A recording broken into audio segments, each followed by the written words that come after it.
Jadi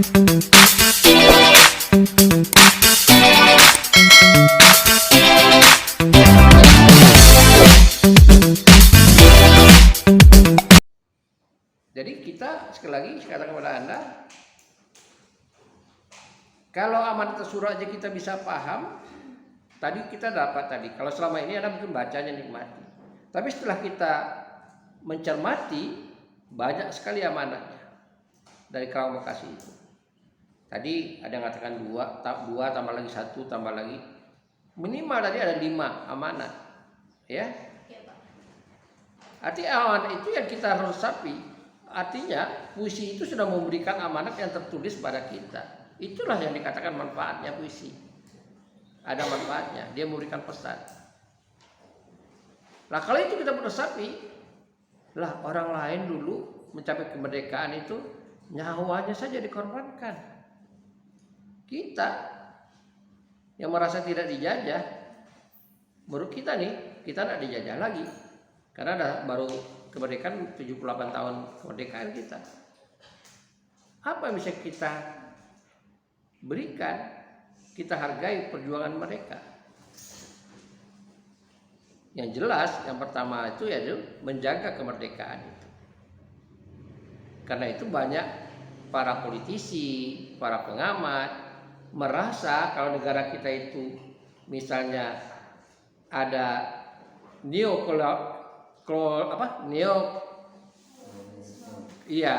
penjajahan gaya baru, kolonialisme itu, mereka teriak. Oh nggak bisa. Kenapa mereka teriak? Karena mereka ingat dengan jasa pahlawan itu. Kalau dulu real, nyata-nyata orang kita dijajah nyata-nyata. Pemerintahan kita juga tidak ada penjajah. Tapi sekarang kan ada penjajahan yang gaya baru. Kolonial gaya baru. Ada orang katakan negara dalam negara. Ya, bahkan terkadang aparat kita digunakan untuk menjaga para investor agar tidak diganggu oleh kita. Dan itu yang dirasakan. Ya, itu yang dirasakan. Jadi karena itu ya kita harus tahu. Nah, jadi sekali lagi saya katakan, kalau Anda mencermati, dibiasakan mencermati amanat itu, taruhlah Anda tidak bisa membaca atau dengan bagus puisi, tapi mau memahami isinya, Anda baru tahu faedah dari puisi itu. Kehadiran puisi itu dipentingkan. Ya, kenapa? Karena dia mencerdaskan bangsa. Jadi sekali lagi saya katakan pada Anda cari kata kuncinya, perlari mungkin atau perbait, lalu Anda parafrasekan dengan bahasa Anda supaya lebih mudah dicerna mana tertulis tadi atau mana tersurat. Tertulis tadi tersurat. Lalu berikutnya ada makna tersirat, artinya perlu kita tafsirkan. Coba secara cepat, contohnya apa makna tersirat pada Keraup Bekasi itu? Apa contohnya?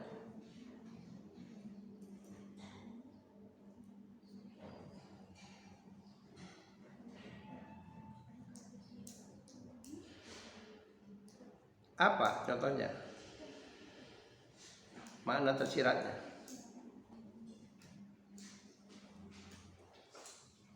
Ya silakan. Itu juga orangnya. Ya silakan apa-apa. Izin menjawab Pak. Ya. Jadi makna tersirat dari puisi ini saya menemukan satu Pak, yang mana pada lirik kaulah lagi yang tentukan nilai tulang-tulang berserakan, ataukah jiwa kami melayang untuk kemerdekaan, kemenangan dan harapan. Artinya pesan tersirat yang disampaikan oleh pengarang yaitu perjuangan para pahlawan itu akan sia-sia jika para pemuda zaman sekarang tidak dapat memberikan sesuatu yang bernilai kepada bangsa ini Pak, baik itu dari segi kualitas belajarnya atau hal-hal lain Pak. Itu artinya menghargai tadi ya. Iya Pak. Arti nilai.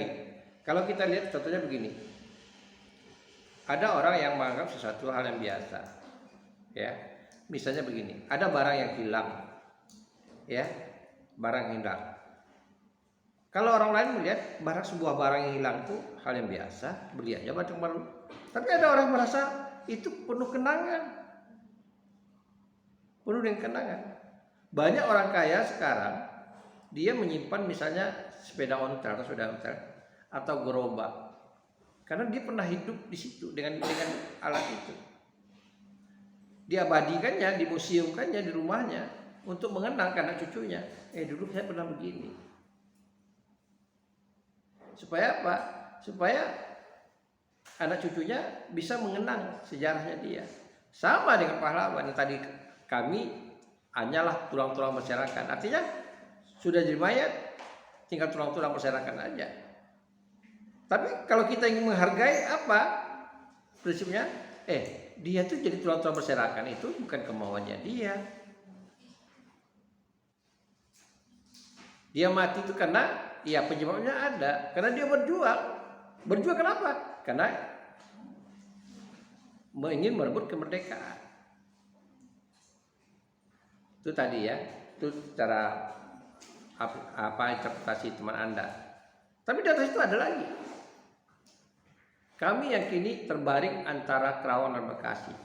Kata kami itu kata ganti ramai. Berarti peperangan antara Kerawang dan Bekasi itu memakan korban yang banyak. Ya. Kata kuncinya apa? Kami yang terbaring antara Kerawang Bekasi itu tempatnya. Kata kuncinya itu kami. Jadi kita bisa memahami bahwa itu terjadi perjuangan yang memakan korban yang banyak. Dipertegas lagi ya katakan, kenapa dikatakan itu pahlawan? Dipertegas dengan kata tak bisa teriak merdeka dan angkat senjata lagi. Berarti korban yang di Kerawang Bekasi itu adalah pahlawan. Karena dia pahlawan, tentu yang dilawannya siapa? Tidak mungkin bangsa sendiri kan? Kan nggak mungkin bangsa sendiri. Ya penjajah. Karena itu kita anggap dia itu adalah korban, namanya pahlawan, kategori pahlawan. Bukan pahlawan karena sertifikat. Ya, ada juga orang pahlawan sertifikat. Veteran dia, dulu zaman penjajah dia lari, tapi zaman veteran diurusnya veteran, dapat dia kartu veteran, dapat dia pensiun veteran. Itu tidak benar. Ya, ada orang seperti itu. Atau kemana-mana dia misalnya. Nah itulah yang saya katakan pada Anda. Pada prinsip kedua, kalau kita ingin mengkaji atau mengapresiasi puisi itu pada tingkat amanah. Pada tingkat amanah. Apalagi, nah ini kita bicara puisi gaya bahasa. Unsur yang ketiga,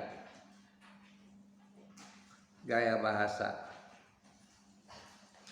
Nah, kalau ingin mengapresiasi gaya bahasanya, Anda tahu dulu tentang gaya bahasa itu. Jenis-jenis gaya bahasa. Ada berapa jenis gaya bahasa? Anda cari di Google kalau Anda belum belajar. Ada berapa gaya bahasa itu? Cari gaya bahasa itu. Itu harus di luar kepala, Anda ada hafal. Ya, dengan contoh-contohnya supaya Anda nanti bisa mencari, oh ini gaya bahasanya begini, oh ini gaya bahasanya parbola, ini gaya bahasanya sarkasme, ini gaya bahasanya begini.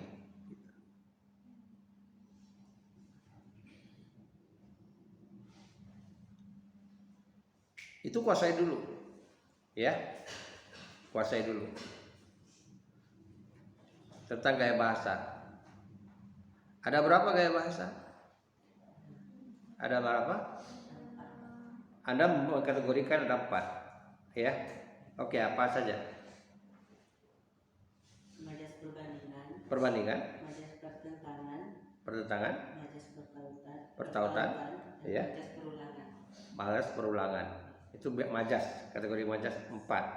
Tapi 4 ini kan dibagi lagi, iya kan? Nah, saya tanya kepada Anda, majas dengan gaya bahasa itu sama nggak?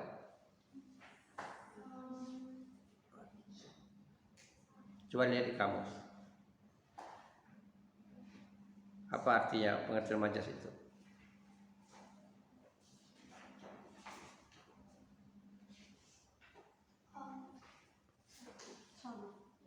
Apa? Sama. Jangan bingung nanti. Pak, saya meneliti bacasnya Pak. Saya meneliti gaya bahasanya Pak.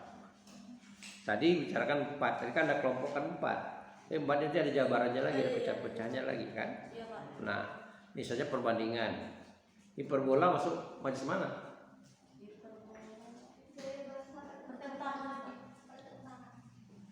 Hiperbola? Iya. Iya, masuk pertentangan dia. Kenapa ada kata masuk pertentangan? Dari yang sebenarnya, Pak. Dia berlebih-lebih. Kan. Kalau kita bicara tentang majas tentang apa? Sinisme?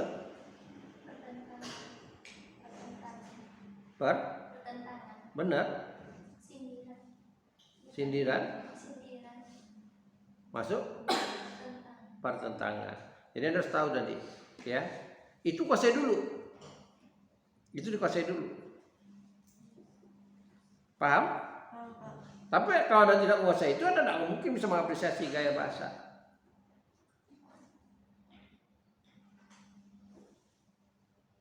Nah, nanti Anda mau pakai teori siapa? Ini mulai gunakan teori. Ya. Misalnya Anda pakai teori Boris Kraft misalnya. Tentang gaya bahasa menurut Boris Kraft misalnya. Atau Anda pakai Harimurti Kridalaksana misalnya. Ya. Anda tinggal cari. Jadi tinggal cari aja. Atau siapalah, katakan teori siapa. Paham? Nah, setelah Anda kuasai, baru Anda cermati lagi itu puisi. Nah, gaya bahasa itu yang terkecil dalam bentuk apa?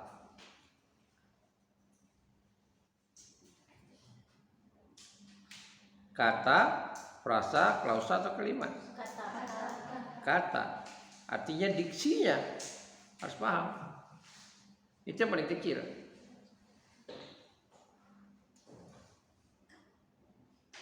Oke? Nah, kita mulai tadi. Saya tidak ada yang bisa lanjutkan nanti. Misalnya, kami itu masuk gaya bahasa nggak? Masuk, Pak. Gaya bahasa apa? Kata ganti orang, Pak. Kata ganti orang. Ketiga, Pak. Orang ketiga, benar. Tunggal atau majemuk? Majemuk. Ya. Kata ganti orang ketiga. Tapi ingat, dalam kehidupan sehari-hari ada orang menggunakan kata kami dari kata ganti orang pertama. Dalam gramatik. Ya. Dalam praktiknya ada orang menggunakan kata kami untuk menghaluskan kata, dia menggunakan kata kami itu sebagai kata ganti orang pertama. Memang secara pengguna kata ganti salah, tapi dalam praktiknya banyak orang mengatakan begitu. Kemudian kata terbaring, kan yang dibandingkan dengan kata mati, ya kan? Sebetulnya kan dikatakan mati. Kami yang kini terbaring dan mati. Ketika kini mati, itu kata ganti apa? Kata apa? Kiasan. Kiasan itu perbandingan.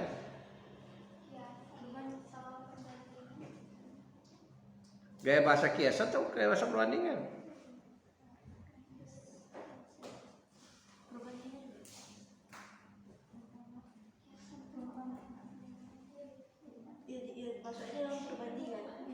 Gimana? Perumpamaan. Ada lagi yang dapat? Ada lagi. Nah, jadi nanti ada dalami, ada baca, ya ada baca. Gaya bahasa itu Anda tidak bisa dibaca sekali lalu. Anda harus hafal gaya bahasa itu. Nah, dari situlah Anda harus melihat mengatakan nanti, oh ini gaya bahasanya ini. Nah, nanti baru ada tahu sebuah puisi dia menggunakan berapa gaya bahasa. Ya. Dia menggunakan berapa gaya bahasa. Paham? Nah, saya katakan kemarin, gaya bahasa itu salah satu bentuk estetika. Estetika bahasa, keindahan bahasa. Ya. Gimana estetika bahasa? Yang membuat kita harus menginterpretasikan bahasa. Memang ada teori yang mengatakan begini, kalau Anda ingin menginterpretasikan sebuah bahasa atau satu kata atau satu diksi di dalam di dalam puisi, Anda bisa menggunakan kamus.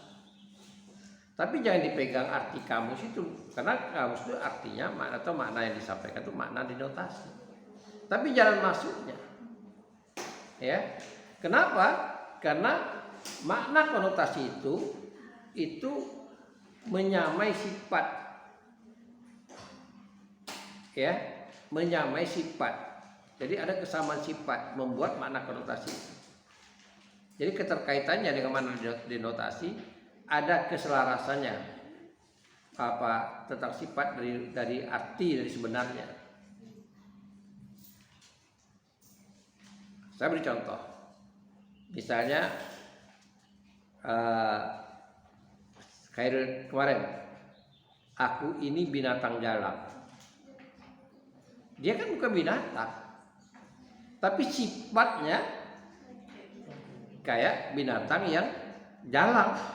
Yang dikatakan jalang itu ya hewan, misalnya serigala, binatang liar. Tanpa ada tuan, arti liar itu memang dia hidup liar. Kucing bisa dia jadi jalang, anjing bisa dia katakan jalang, karena dia tidak bertuan. Pernah lihat kucing yang dia hidupnya di semak-semak aja, ya? Jadi kalau ada misalnya anak ayam dia makannya. Jadi dia hidup liar, gitu. Bukan kucing rumahan. Nah, jadi yang dikatakan Khairul tadi itu kuncinya di situ. Binatang jalang itu dikatakan jalang, kuncinya kita bisa lihat kata jalang tadi. Oh, berarti dia perilakunya itu sama dengan binatang yang tanpa bisa dikendalikan. Itu kata kuncinya kalau kita ingin memahami makna dari sebuah puisi yang bermakna diksinya yang bermakna konotatif, bisa kita lakukan dengan menelusuri makna denotatifnya dulu. Bisa. Bukan tidak bisa. Gitu. Dari mana itulah kita pahami, karena dia tidak jauh bersifat. Ada benang merahnya seperti itu. Ada yang mau ditanyakan? Jadi kita mengapresiasi, sekarang saya ulangi lagi, topik kita pada hari ini, yaitu berkaitan dengan tema, berkaitan dengan amanat. Amanat itu ada dua, amanat tersurat dan amanat tersirat. Berkaitan dengan gaya bahasa. Oke? Berarti tugas Anda selanjutnya, Anda cari cara, tadi kita secara random aja nih, saya buat secara random. Ya, saya tidak merumuskan. Anda bisa merumuskan teori tentang mencari tema tadi. Ya, mungkin saja kita sampaikan tadi, Anda ada lebih itu lagi, merumuskan cara mencari tema. Begitu juga mencari amanat. Tadi saya katakan, Anda cari kata kuncinya, Anda parafrasekan. Kalau dia amanatnya itu tersirat, kita terpaksa menginterpretasikan kata kuncinya. Apakah bentuk diksinya? Karena itu urus kuncinya. Kalau kita sudah dapat kita sudah dapat tafsirannya, kita sudah mudah cari amanat. Kemudian gaya bahasa. Nah, gaya bahasa ini Anda kuasai. Teori siapa yang Anda pakai? Jangan nanti semester 5 mulai ngajukan judul, Pak, saya menulis tentang gaya bahasa ini. Sekarang kuasai. Ya, harus dikuasai dulu gaya bahasa itu. Anda cari bukan hanya satu teori. Anda bisa cari teori Ramlan, Anda bisa cari Goris Krab, Anda bisa cari teori Parera. Ini orang ahli bahasa ya. Anda bisa cari STA gaya bahasa. Cari aja tokoh-tokoh bahasa. Harimurti Kedalam sana, Anda cari. Nanti Anda bandingkan. Paham? Jadi ada yang langsung rinci. Ada tadi yang Anda mengatakan bicara tentang majas, dikelompokkan jadi 4 saja. Nanti itu dijabarkan. Oke, nanti Harimurti gimana? Apakah dia rinci? Kemudian Goris Krab itu gimana?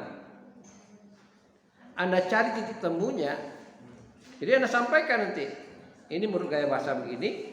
Lalu Anda namanya dalam nanti Anda belajar penelitian. Semester ini belajar penelitian. Besok mungkin ya. Ada nanti tadi ada namanya kita meninjau teori. Ya. Kita tinjau beberapa teori, lalu kita buat postulatnya. Bisa jadi kita memunculkan teori baru. Kita bisa jadi kita menolak teori ini atau kita melengkapi teori ini. Paham? Tapi kalau Anda tidak menguasai teori, bagaimana mau membahas tentang gaya bahasa?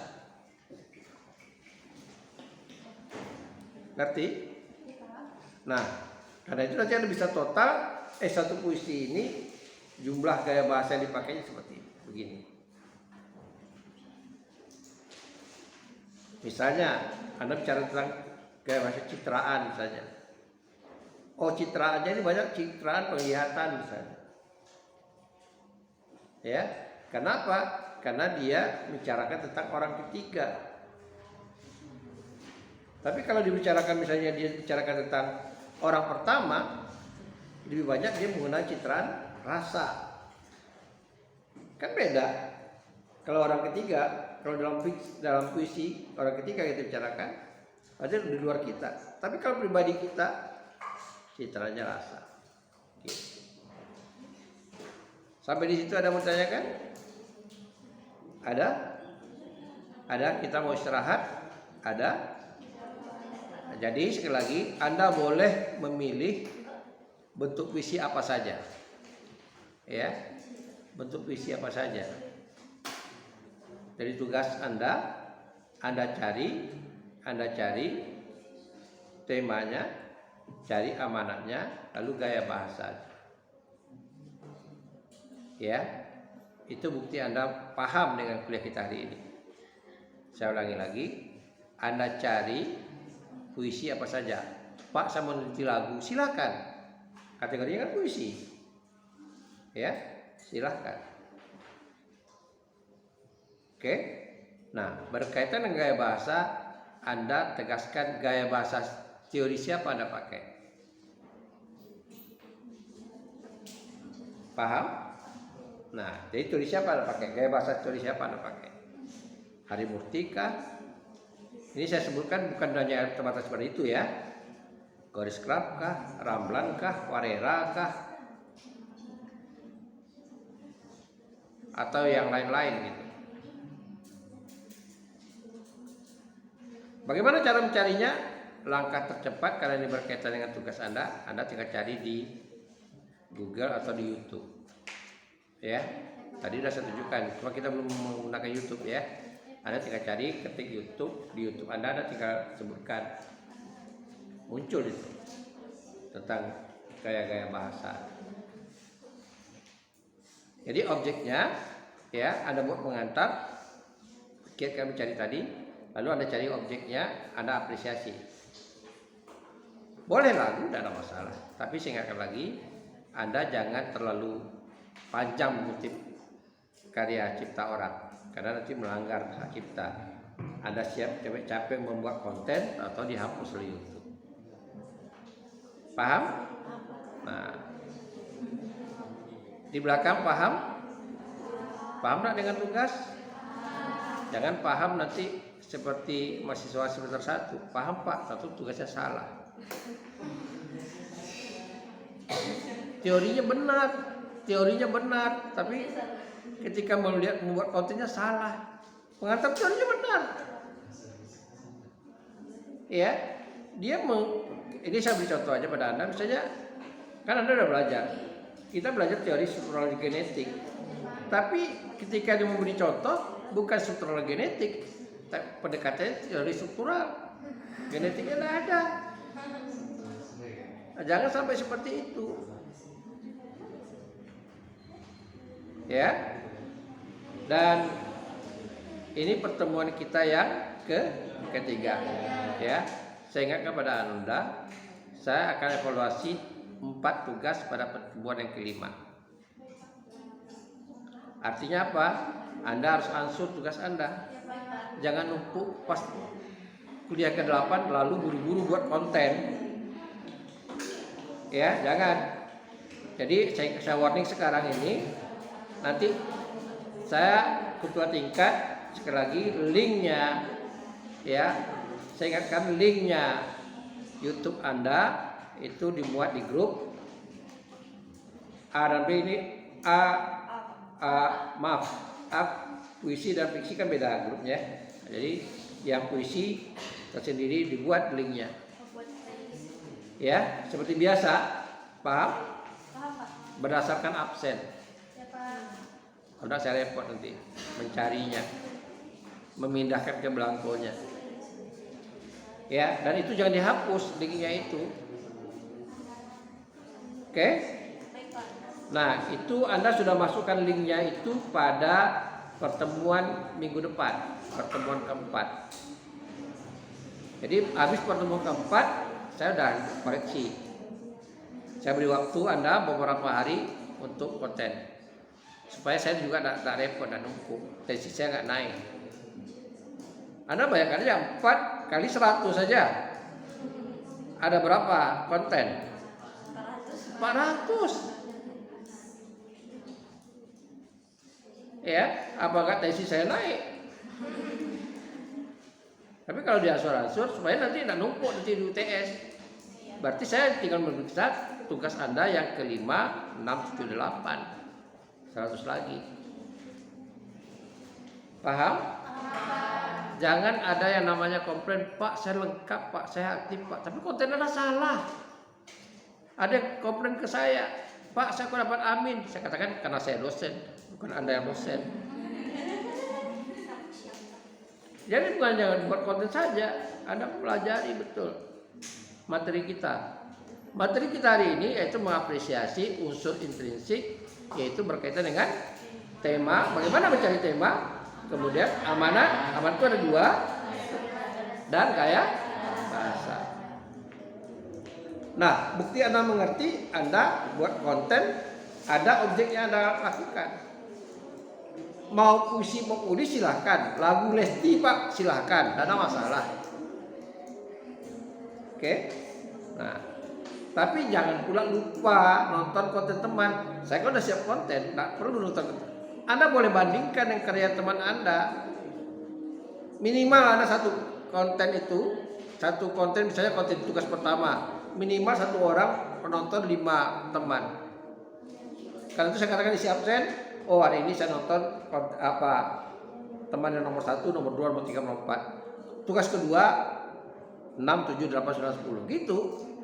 Sekaligus jangan hanya nonton. Kalau Anda lupa subscribe-nya, oh dia saya lupa nyumbar subscribe, tekan subscribe-nya. Oh mau di komentar, buat komentarnya. Begitu. Supaya Anda berkembang. Paham?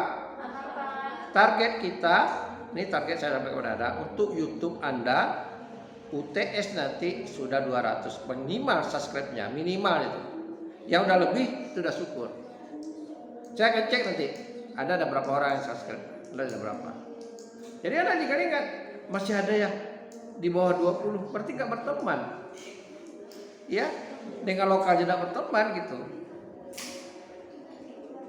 Bilanglah, kasih tahu, saya lagi jomblo nih, tolong, siapa mau dekat gitu. Itu aja, dan silakan istirahat. Kita bersolat lagi, dan nanti jam 1 insyaallah kita masuk lagi. Assalamualaikum warahmatullahi wabarakatuh.